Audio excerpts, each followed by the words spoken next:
ഒരു വിശ്വാസി മരണപ്പെട്ടാൽ എന്നെ വേഗം കൊണ്ടുപോകൂ എന്ന് പറയും.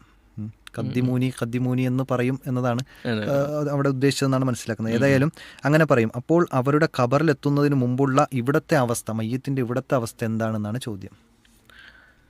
നമ്മൾ മനസ്സിലാക്കേണ്ടുന്നത് അള്ളാഹു സുബ്ഹാനഹു വ തആലയും റസൂലും മരണവും മരണാനന്തരമായിട്ടുള്ള ജീവിതത്തെ സംബന്ധിച്ചും ചില കാര്യങ്ങൾ നമുക്ക് പഠിപ്പിച്ചു തന്നിട്ടുണ്ട്.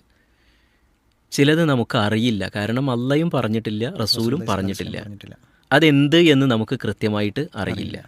അപ്പോൾ ഇതിൽ തന്നെ ഒരു മനുഷ്യൻ മരിക്കാൻ കിടക്കുന്ന സമയത്തുള്ള കാര്യങ്ങൾ അത് നല്ലവനാണെങ്കിലും മോശപ്പെട്ടവനാണെങ്കിലും രണ്ടും റസൂലുള്ളാഹി സ്വല്ലല്ലാഹു അലൈഹി വസല്ലം പറഞ്ഞിട്ടുണ്ട്. മലക്കുകൾ അവൻ്റെ അടുക്കലേക്ക് ഇറങ്ങി വരും. നല്ല മനുഷ്യനാണെങ്കിൽ അദ്ദേഹത്തിന് സലാം പറയും, അദ്ദേഹത്തോട് സന്തോഷവാർത്തകൾ അറിയിക്കും. അതേപോലെ തന്നെ അവരുടെ കരങ്ങളിൽ സ്വർഗീയമായ പട്ടുകളും സ്വർഗീയമായിട്ടുള്ള വസ്ത്രങ്ങളും സുഗന്ധങ്ങളും ഉണ്ടായിരിക്കും. അവർ അദ്ദേഹത്തിൻ്റെ കാണാൻ കഴിയുന്ന ഒരു സ്ഥലത്ത് തന്നെ ഇരിക്കും, സമാധാനം അദ്ദേഹത്തിന് കിട്ടുന്നതിന് വേണ്ടി. കാരണം അവർ തങ്ങളുടെ കൂട്ടുകാരായി ദുനിയാവിലും ആഖിറത്തിലും ഉണ്ടാകും. തൻ്റെ യാത്രയിൽ നാളെ പരലോകത്ത് എത്തുന്നത് വരെ അവർ തങ്ങളോടൊപ്പം ഉണ്ടാകുമെന്ന ഒരു സന്തോഷ വാർത്തയാണ് അവരിൽ നിന്ന് കിട്ടിയിട്ടുള്ളത്. അതുകൊണ്ട് തൻ്റെ ചുറ്റിലും മക്കളും അതേപോലെ തന്നെ ഭാര്യയും ഭർത്താവും അതേപോലുള്ള ആരൊക്കെ ഉണ്ടായാലും അവരൊക്കെ ഉണ്ടാകുന്നതിനേക്കാൾ സന്തോഷം മരിക്കാൻ കിടക്കുന്ന ഒരു വ്യക്തിയെ സംബന്ധിച്ചിടത്തോളം അവരെ കാണുമ്പോഴാണ് അദ്ദേഹത്തിന് സന്തോഷം ഉണ്ടാകുക. ആ ഒരു അവസ്ഥ അള്ളാഹുവിൻ്റെ റസൂൽ സല്ലല്ലാഹു അലൈഹി വസല്ലം വിശദീകരിച്ച് തരുന്നുണ്ട്. ആമീൻ, നമ്മൾ അങ്ങനെ ആകട്ടെ. രണ്ടാമത്തെ ഒരു കാര്യം, ഒരു മോശപ്പെട്ട മനുഷ്യനാണെങ്കിൽ അവരുടെ അടുക്കലേക്കും മലക്കുകൾ വരുന്നുണ്ട്. പക്ഷേ അവരോട് സലാം പറയുകയല്ല, അവനോട് ആക്രോശിക്കുകയും അവനെ അടിക്കുകയും അതേപോലെ തന്നെ അവൻ്റെ റൂഹിനെ പുറത്തെടുക്കാൻ വേണ്ടി അവനോട് ദേഷ്യത്തിൽ ആക്രോശിച്ചുകൊണ്ട് പറയുകയും ഒക്കെ ചെയ്യുന്ന ഒരു രൂപം കാണിച്ചു തരുന്നുണ്ട്. ആ രണ്ട് ആത്മാക്കളും പുറത്തെടുത്തതിന് ശേഷം, മലക്കുൽ മൗത്ത് വന്ന് പുറത്തെടുത്തതിന് ശേഷം പിന്നീട് ആ മലക്കുകൾ ഇവയുമായി ആകാശലോകത്തേക്ക് വാനലോകത്തേക്ക് കയറിപ്പോകുന്ന രംഗങ്ങൾ റസൂലുള്ളാഹി സ്വല്ലല്ലാഹു അലൈഹി വസല്ലം വിശദീകരിച്ച് തന്നിട്ടുണ്ട്.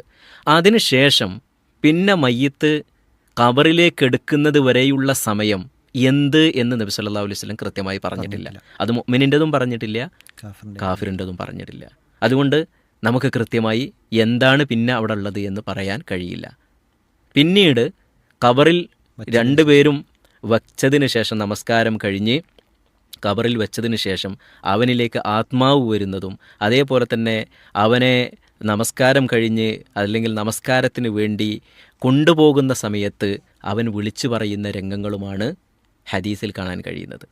അതല്ലാതെ മറ്റൊന്നും നമുക്ക് പറഞ്ഞ് അള്ളാഹുവും റസൂലും പഠിപ്പിച്ചതല്ലാത്ത ഈ ഒരു മറ്റൊരു ലോകമാണല്ലോ ഇത്. മരണത്തോട് അടുക്കുന്ന സമയത്ത് തന്നെ ഈ മരിക്കാൻ കിടക്കുന്ന വ്യക്തി ഇവിടത്തെ ഒരു ലോകത്തു നിന്ന് മറ്റൊരു ലോകത്തേക്ക് എത്തുന്നുണ്ട്.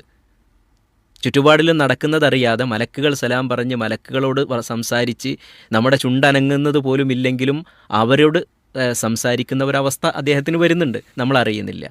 അപ്പോൾ ആ ഒരു ലോകത്തെപ്പറ്റി അള്ളാഹുവും റസൂലും എന്ത് പറഞ്ഞു തന്നു എന്നതിനപ്പുറത്ത് മറ്റൊന്നും നമുക്കറിയില്ല, അറിയാൻ വേണ്ടി ശ്രമിച്ചിട്ട് കാര്യവുമില്ല എന്നതാണ് നമ്മൾ മനസ്സിലാക്കേണ്ടത്. വല്ലാഹു ആലം.